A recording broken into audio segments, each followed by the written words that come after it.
Hey everyone, welcome back to my channel. It is God's Magic. So we are continuing with our King Solomon series in 1 Kings, and we're on chapter 10. Let's get started.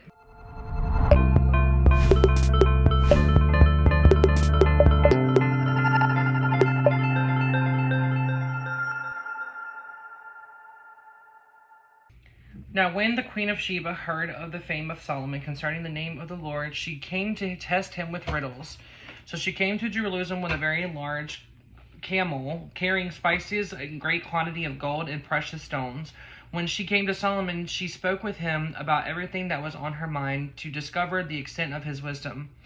Solomon answered all her questions. There was nothing hidden from the king which he did not explain to her. When the Queen of Sheba had seen all wisdom of Solomon in the house which he had built, the food on his table, and the seating of his servants and his court officials, the attendance of his waiters, and the attire of his cupbearers, his stairway by which he went up to the house of the temple of the Lord, and she was breathless and awed by the wonder of it all. Then she told the king, the report which I heard in my own land about your words and wisdom is true. I did not believe the report until I came and saw it with my eyes. Behold, the half of it was not told to me. You exceed in wisdom and prosperity, and the report is which I heard. How blessed and fortunate and happy are you men! How blessed are these servants who stand continuously before you, hearing your wisdom. Blessed be the Lord your God, who delighted in you and set you on the throne of Israel, because the Lord loved Israel forever. He made you king to execute justice and righteousness. She gave the king 120 talents of gold, a very great quantity of spices and precious stones. Never again did such an abundance of spices come into Israel as the which the Queen of Sheba gave to King Solomon. Also the ships of Hiram, which brought gold from Ophir, brought the great quantity along of sandalwood and precious stones. From the long wood of sandalwood the king made pillars for the house of the Lord and for the king's palace, and also harps for the singers. Such a long wood is not come into Israel again, nor has it been seen to this day. King Solomon in turn gave the Queen of Sheba everything that she wanted, whatever she asked, besides what he gave to her from his royal bounty. So she returned to her own country, and she and her servants.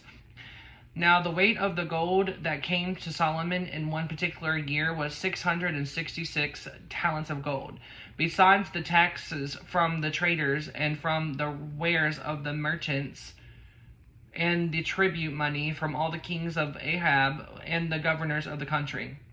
King Solomon had 200 large shields of beaten hammered gold. 600 shekels of gold went into each shield. He made 300 smaller shields of beaten gold. 3 mains of gold went into each shield. The king put them in the house of the forest, which is the king's armory. Okay. Also the king made a great throne of ivory and overlaid it with the first finest gold. The throne had 6 steps. Around the top was attached to the throne from the back. On either side of the seat were armrests, and 2 lions stood beside the armrest. 12 lions stood there, one on either end of each 6 steps. There was nothing like it made for any other kingdom. All King Solomon's drinking vessels were gold, and all vessels of the house of the forest of the Lebanon were of pure gold. None of the silver it was not considered valuable in the day of Solomon. For the king had at sea the large cargo ships of Tarshish, which the ships of Hiram. Once every 3 years the ships of Tarshish came back bringing gold, silver, ivory, monkeys, and peacocks. So King Solomon exceeded all the kings of the earth in wealth and in wisdom. All the earth was seeking the presence of Solomon to hear his wisdom which God had put in his mind. Every man had brought a gift of tribute, articles of silver and gold, garments of weapons and spices, horses and mules, so much year by year. That's a lot.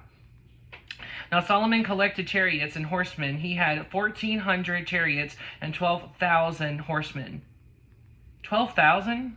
Which he stationed in the chariot cities with the king in Jerusalem. The king made silver as common in Jerusalem as stones, and cedars as plentiful as the sycamore trees that were in the lowland. Solomon's horses were imported from Egypt and from Caillou, and the king's merchants acquired from the Kai for a price. A chariot could be imported from Egypt for 600 shekels of silver, and a horse for 150. In the same way, they exported them and by the king's merchants to all kings of the Hittites, to the king of Abram. That's it. That's literally it for our chapter 10. Anyway, I hope you guys enjoyed this video today. This was about Queen Sheba coming into King Solomon's, kingdom and basically testing his riddles and then basically them exchanging stuff. So I hope you guys enjoyed this video and I'll see you on Monday. Bye!